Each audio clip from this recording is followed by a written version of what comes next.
We've been in the Gospel of Mark. We'll kind of change gears and jump into Matthew. But if you remember last week,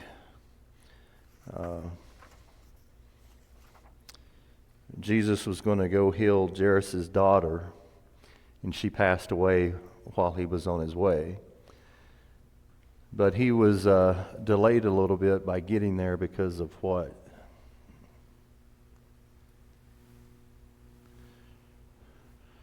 Somebody come up in the crowd, right? And what were they thinking?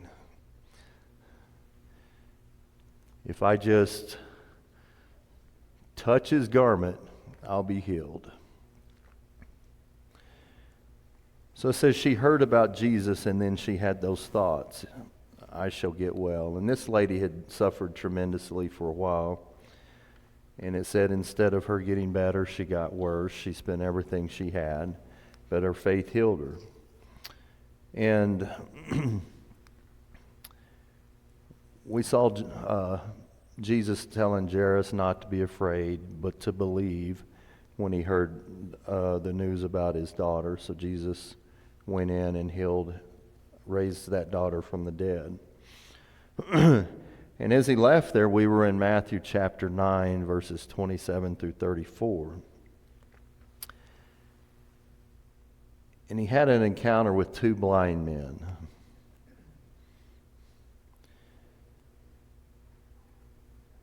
And they kept telling him, "Have mercy on us, son of David." And we talked about son of David a little bit. And after he came into the house, the blind men came up to him, and Jesus asked him, "Do you believe that I'm able to do this?" And they said to him, "Yes, Lord." And then verse 29, I asked, would this be a scary question to ask at different times in our lives? When Jesus touched their eyes, saying, "It be done to you according to your faith." And how strong was their faith? It was strong enough that they were healed and they could see again. The lady that walked up and just wanted to touch his garment, she had very strong faith. And so I just had you contemplate, where's your faith at today? Where's your faith been in the past? And if Jesus asked you this question, what would happen in your life? So, then he went after that and cast out a demon from a man that was dumb. And after he cast it out, the dumb man was able to speak, and the multitudes marveled. Nothing like this has ever been seen in Israel. And then again, the Pharisees were saying he cast out demons by the ruler of the demons. So they're not giving him or God credit or glory for this. They're attributing it to evil. So, if you would, we're going to read about Jesus going back to his hometown. I like the account in the Gospel of Mark for this. Once we read this, we'll jump back into Matthew. So Mark chapter 6. Mark 6, starting verse 1.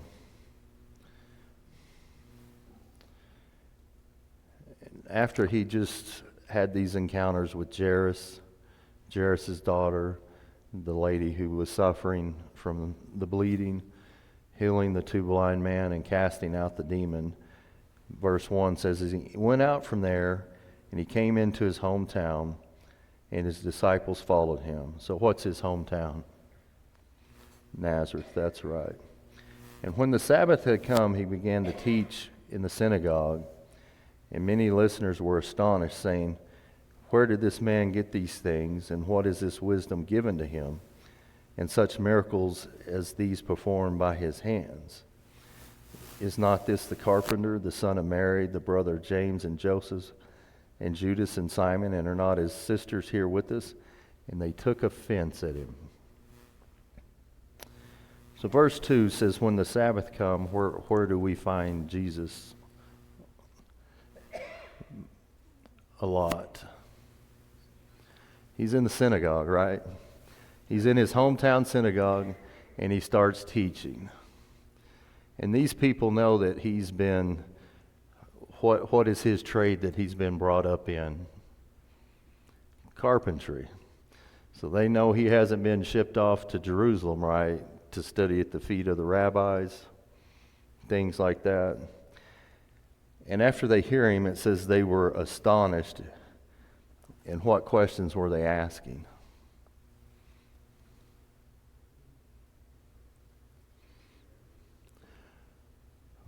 Where did he get this wisdom? We've known him all his life, so where did this come from? And then they're like, and what about all these miraculous signs that he's been doing? How is that possible? And said they took offense at him. Now, why do you think they have this reaction to him?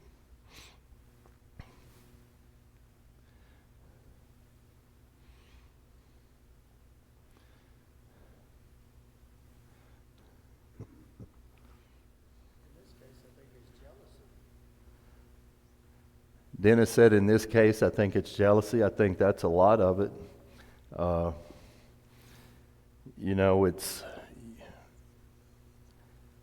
Do people always enjoy it when you're successful? People in your hometown? There are a lot of people that want to knock you down no matter what you're doing. And I wonder if these people were thinking, well, you've got all this wisdom and you're doing these miracles. Do you think you're better than us? You know, that kind of attitude. I don't know. But they were offended at him. And Jesus evidently knew this, because here's his response. Well, I guess the other thing, what else do we learn about Jesus' family here? He's got brothers and sisters, right? At least half brothers and sisters. And then verse 4, Jesus said to them, a prophet is not without honor except in his hometown and among his own relatives and in his own household. So if you look at the prophets of old, they were revered, but Jesus is saying, but not in their hometown and amongst their relatives. And we're going to see here even Jesus gets ridiculed later by his own brothers, right? Verse 5, and this is why I kind of recapped last week's lesson. So you had the lady that had enough faith just to touch his garment to be healed. You had the two blind men that were healed, and Jesus made the statement, let it be done according to your faith, and then they could see. In verse 5, and he could do no miracles there except that he laid his hands upon a few sick people and healed them, and he wondered at their unbelief. So he's in his hometown, and they're like, we know this guy. We saw him grow up. We know his entire family. How can he be this miraculous healer? And there wasn't enough faith among those people to do many miracles except put his hands and heal a few people. And then he wondered at their unbelief. And I want to tie this verse 6 here back to what Jesus said in Matthew 29. Matthew 29, he said, be it done to you according to your faith. And then he's in his hometown and he wondered at their lack of belief. So do you think God and Jesus are up there scratching their heads sometimes, wondering at our unbelief at different cycles in our lives?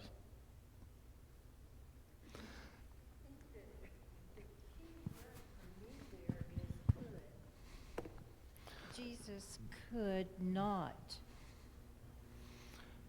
heal or do miracles because of the lack of faith. Correct. And at times, faith is a very big component in him doing that miracle, and sometimes it seems like he does it just as a punctuation point that I am the Son of God. So he said he's here in his hometown.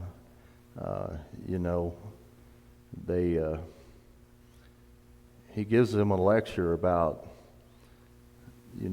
a history in Israel, and they get upset at him, don't they? And they try to take him outside of town and throw him off a cliff. So we can read about that later.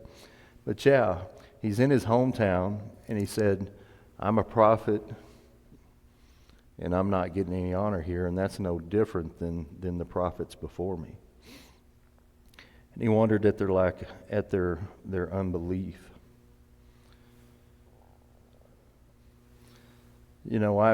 Like I said, sometimes I think too much, because I wonder what his brothers and sisters were thinking in that crowd too, and if they were having to try to deflect some of that unbelief and offense that they have at their brother. So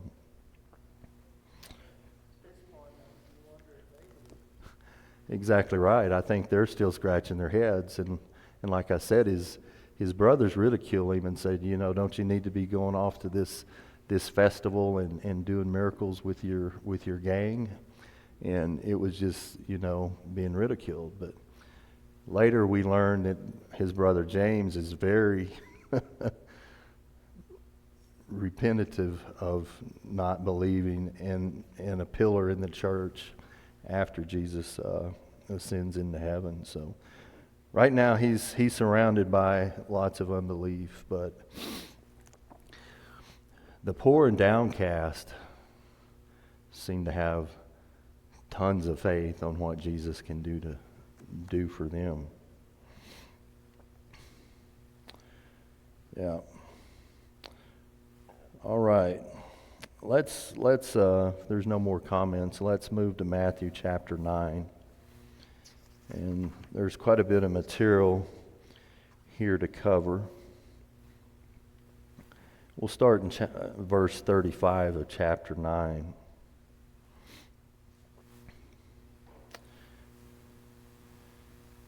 Matthew's writing from a very Jewish point of view, so just keep that in mind. He again's tried to pick things out of the Old Testament to prove that Jesus fulfills the prophecy in the Old Testament as him being the Messiah. Verse 35, and Jesus was going around all the cities and villages, teaching in their synagogues and proclaiming the gospel of the kingdom, and healing every kind of disease and every kind of sickness.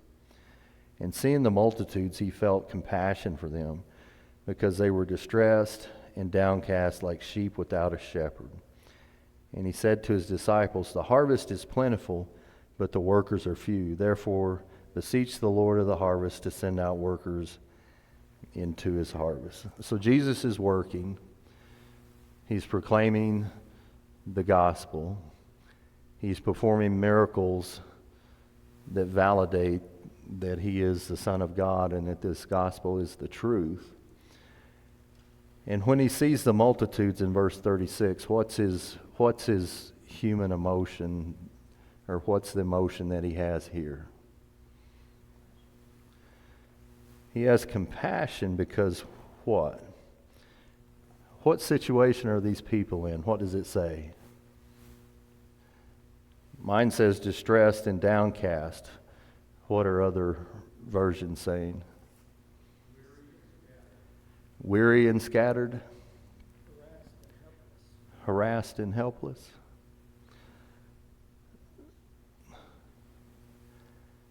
Who should be the shepherds right now for God's people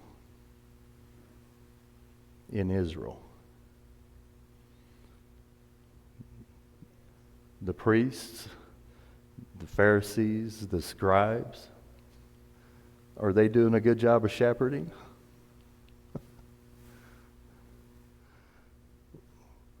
Look at the health of the flock. The Pharisees had so many rules and regulations that the people were under, that you couldn't basically do anything without getting some sort of repercussion from one of the 1,000 laws that they added to the 7. And that comes back to what Jesus has said a couple of times. He's quoted the Old Testament. God desires mercy, not sacrifice. They'd been very legalistic, checking the boxes, things like that. They'd interpreted God's law into what they thought it meant. And that's why people were amazed at Jesus' teaching when he gave his Sermon on the Mount, that speech. Because he gave a true and perfect interpretation of what God required out of the law. And they were amazed by that. And he taught as one who had authority. So here you have Jesus looking out at this distressed and downcast group. Sheep without a shepherd. God had put in a system for them to have somebody to lead them spiritually. But Jesus sees that's not happening. They had gone so far away from what God wanted. Is this the only time that Jesus has this feeling about the nation of Israel? What's another says if you only knew Israel, what would I have done? Gathered you like a mother hen gathers its chicks. So here you see, like I'm trying to pull out the emotion, the compassion he had for them. And Matthew says they're distressed. And when he began the Sermon on the Mount, he began with a lot of blessings, right? Do these distressed people fit in that category?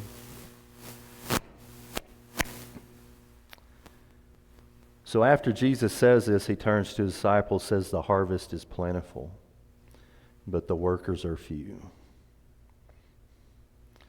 I think we can relate more and more to that now about employment post-COVID, right? There's a lot of work, but few workers. But here, he's talking about kingdom work. As we jump into Matthew chapter 10, this section, like I said, is pretty long. It's 1 through 42, but we'll stop and break it down. This is where he commissions the 12 and sends them out. Verse 1, and having summoned his 12 disciples, he gave them authority over unclean spirits to cast them out and heal every kind of disease and every kind of sickness.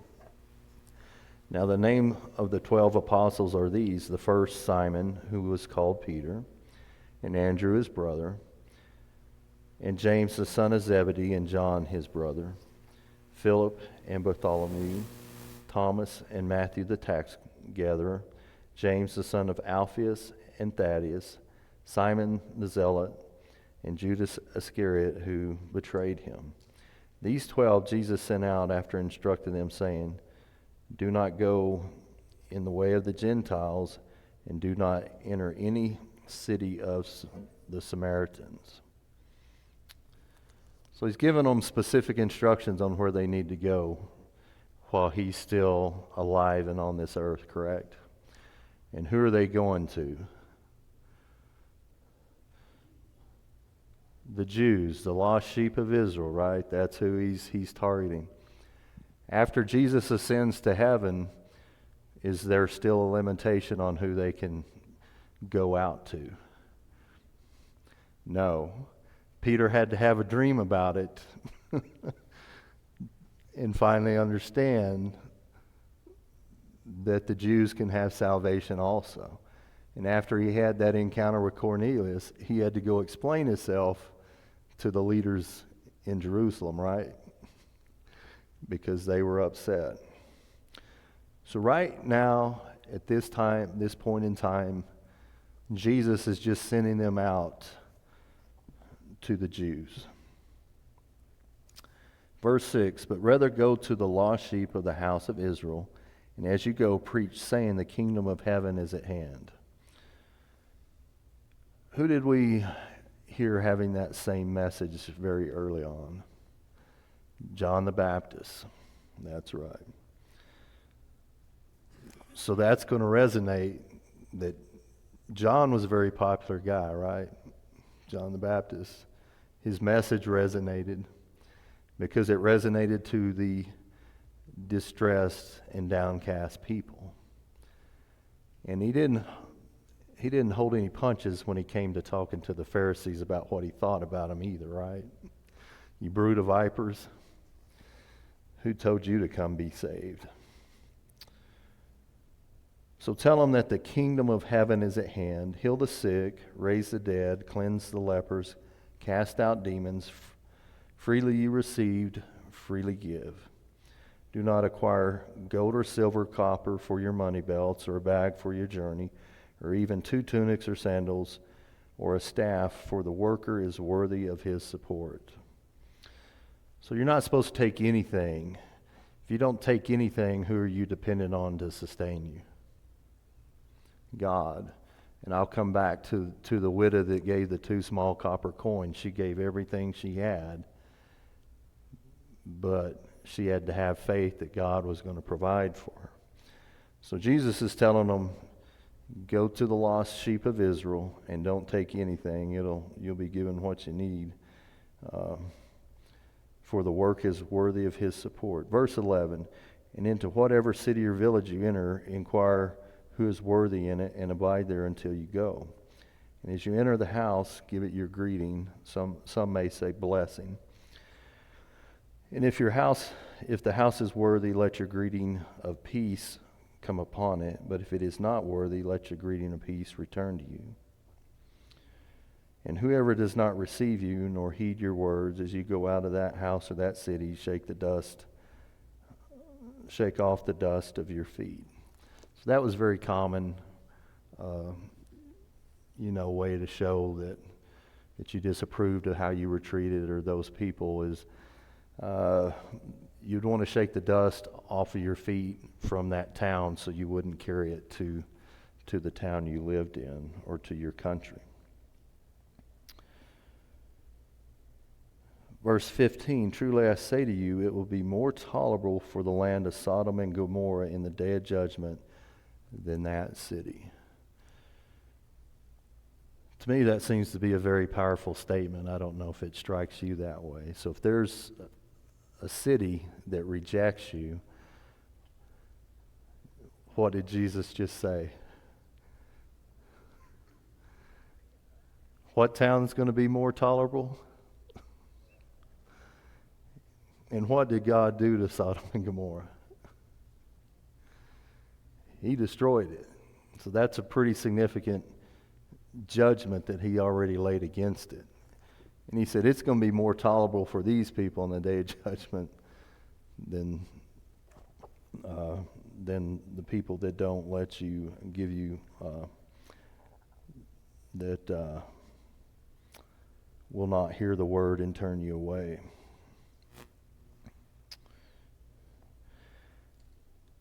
So here you have, he's got his 12 apostles, he's sending them out. He just told them, I'm giving you this kind of power. And don't take anything, you'll be taken care of. And if you're accepted, let your blessing rest on the house. If you're not, then shake the dust off your feet. What do you think is going through their minds right now?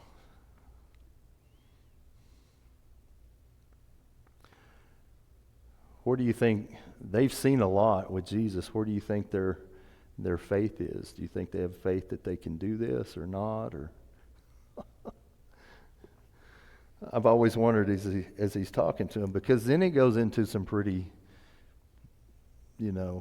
some things that they're probably not going to like to hear. Verse 16, behold, I send you out as sheep in the midst of wolves.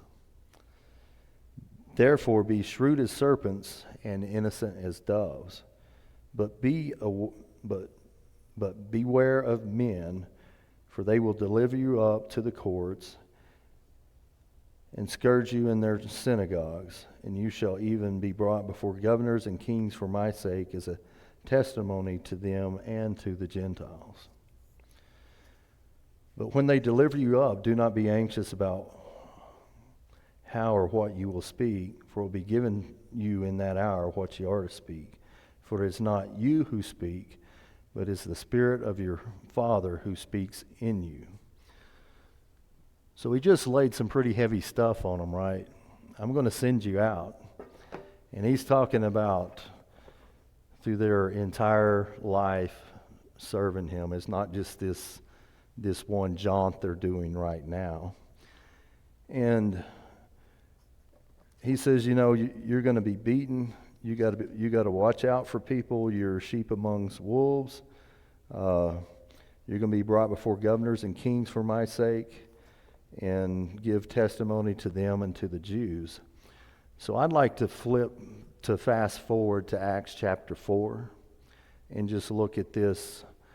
So Peter is just, they've been preaching the gospel and they got arrested. So we'll start in Acts chapter 4, verse 1. The priest and the captain of the temple guard and the Sadducees came up to Peter and John while they were speaking to the people. They were greatly disturbed because the apostles were teaching the people and proclaiming in Jesus the resurrection of the dead. They seized Peter and John, and because it was evening, they put them in jail until the next day. But many who heard the message believed, and the number of men grew to about 5,000. The next day the rulers, elders, and teachers of the law met in Jerusalem. Annas the high priest was there, and also were Caiaphas, John, Alexander, and the other men of the high priest's family. They had Peter and John brought before them and began to question them, by what power or what name do you do this? And Peter, filled with the Holy Spirit, said to them, rulers and elders of the people, if we are being called to account today for the act of kindness shown to a cripple, and are asked how he was healed, then know this. You and all the people of Israel is by the name of Jesus Christ of Nazareth, whom you crucified, but whom God raised from the dead, and this man stands before you healed. He is the stone the builders rejected, which has become the capstone. Salvation is found in no one else, for there is no other name under heaven given to men by which we must be saved. When they saw the courage of Peter and John and realized that they were unschooled, ordinary men, they were astonished and took note that these men had been with Jesus. So right here you see what Jesus was talking about. You're going to be brought before the authorities, but don't worry about what you're going to say, because I'll give you the words through the Holy Spirit. And what did the chief priest and the chief priest's family, what was their reaction? Weren't they scratching their heads? These are ordinary, unlearned men, and here they are defending what they did very well, to the point that they couldn't do anything about it. So this is what Jesus is talking about right here in verses 16 through 20. Verse 20, for it's not you who speak, but it is the Spirit of your Father who speaks in you. Verse 21, and brother will deliver up brother to death, and father his child, and children will rise up against parents and cause them to be put to death. And you will be hated by all on account of my name, but it is the one who has endured to the end who will be saved. After Jesus is crucified,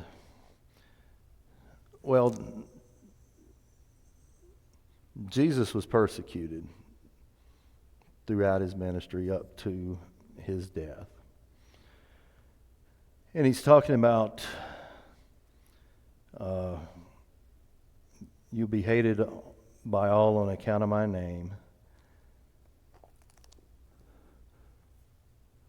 One of the apostles had a lot of hate for the early church, right? Apostle Paul. He was an apostle then, but he had a lot of hate.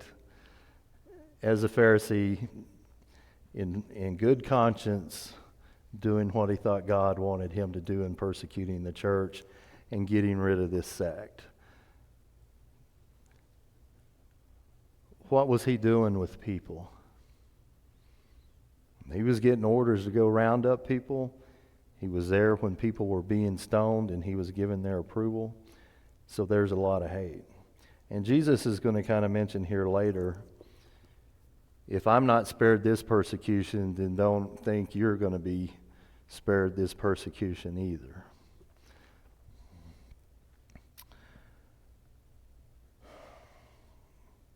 With the persecution that broke out against the church, though, what did that allow the kingdom to do?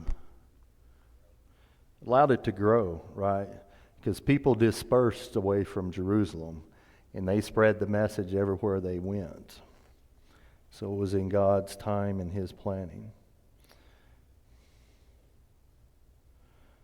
Verse 22, let's keep this in mind. And you will be hated by all on account of my name. Is that any different today?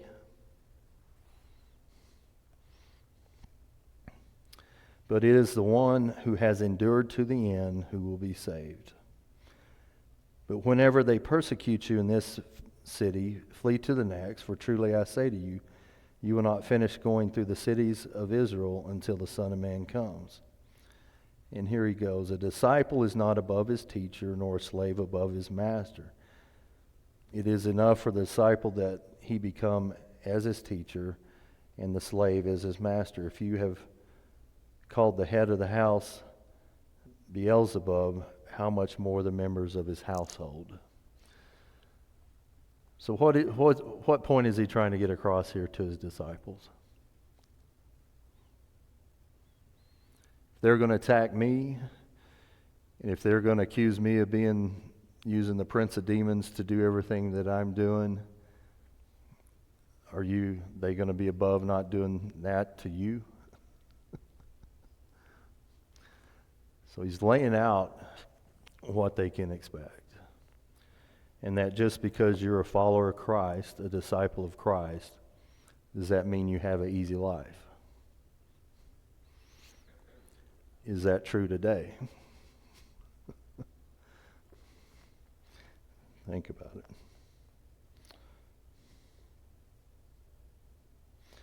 Verse 26, therefore do not fear them, for there is nothing covered that will not be revealed, and hidden that will not be known. What I tell you in the darkness, speak in the light. And what you hear whispered in your ear, proclaim upon the housetops. Verse 28, and do not fear those who kill the body, but are unable to kill the soul, but rather fear him who is able to destroy both soul and body in hell. So he's making a distinction here, right?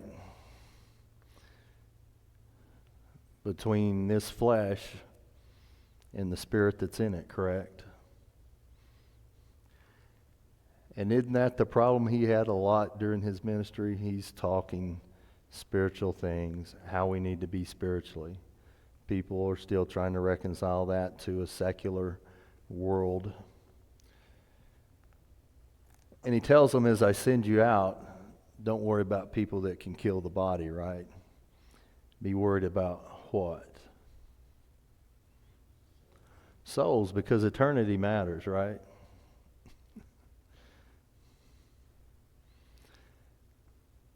How are our lives compared to a mist, a vapor, grass, things that don't last very long? It may seem like it lasts long, but it's very short compared to eternity. So he's telling them, you're going to have hardships because of me. They didn't treat me well. You shouldn't expect them to treat you well either. Even if they harm you, don't worry about that, because there is a resurrection, correct? And if you're faithful unto death, just like he said a few verses up, you'll be good to go. Yes. I just find this interesting. I think, like, Jesus is a really awesome boss, right? So this is kind of their job description of this is my expectations, this is what the things that you'll face.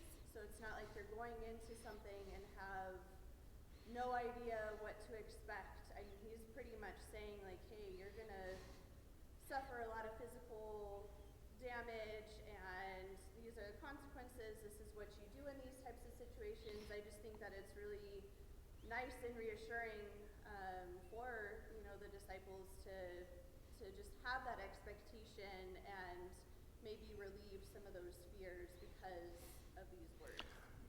So how do you think their mission going out would have went if they wouldn't have had this foreknowledge? When things got tough, they're like, he didn't tell us about this. I'm out of here. I don't know. But he did forewarn them that this is going to come. And we had what were the disciples' reaction when they were suffered for Christ? They rejoiced, right? In Acts, they rejoiced because they were worthy of suffering for Christ. So that's that's a very good description there. He's laying out what expectations of being a disciple will be, and it's not all rosy.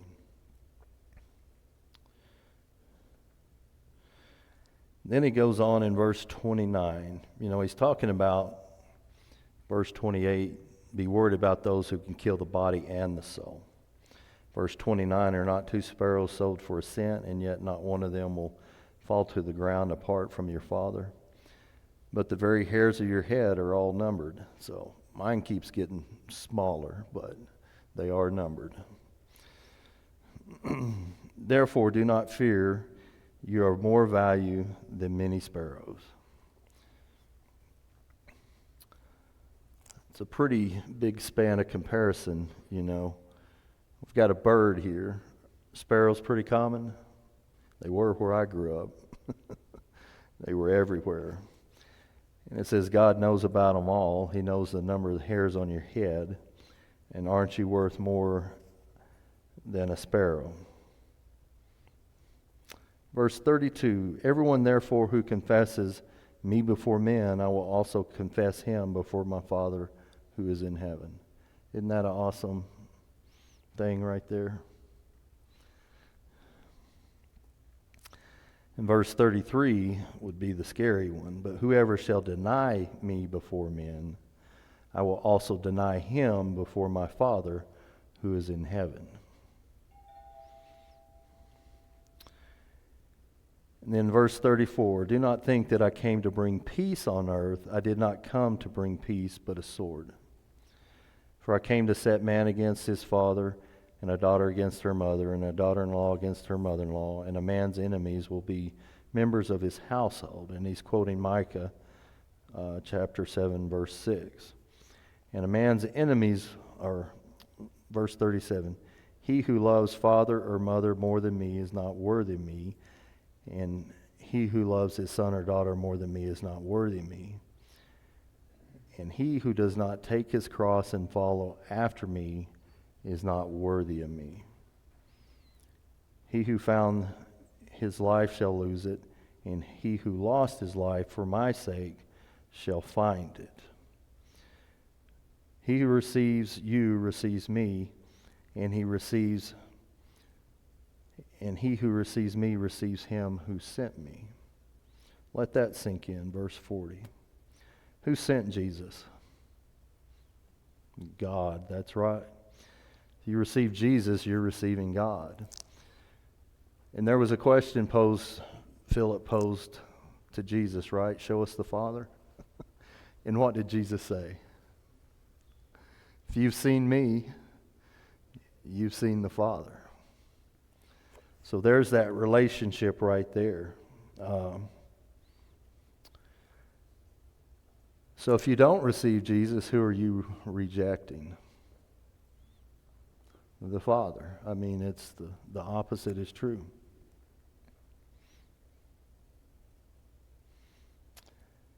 Verse 41, he who receives a prophet in the name of a prophet shall receive a prophet's reward. And he who receives a righteous man in the name of a righteous man shall receive a righteous man's reward.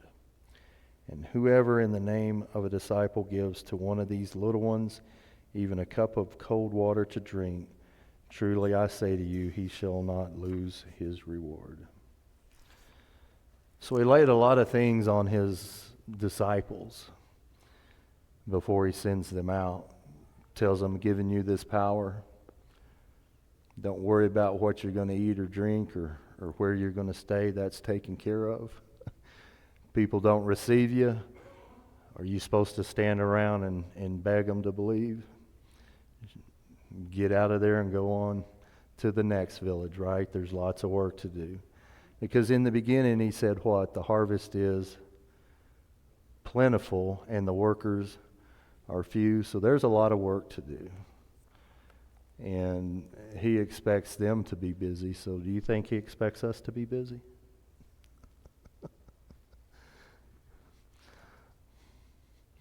And if we're busy doing his work, is everything always going to go our way?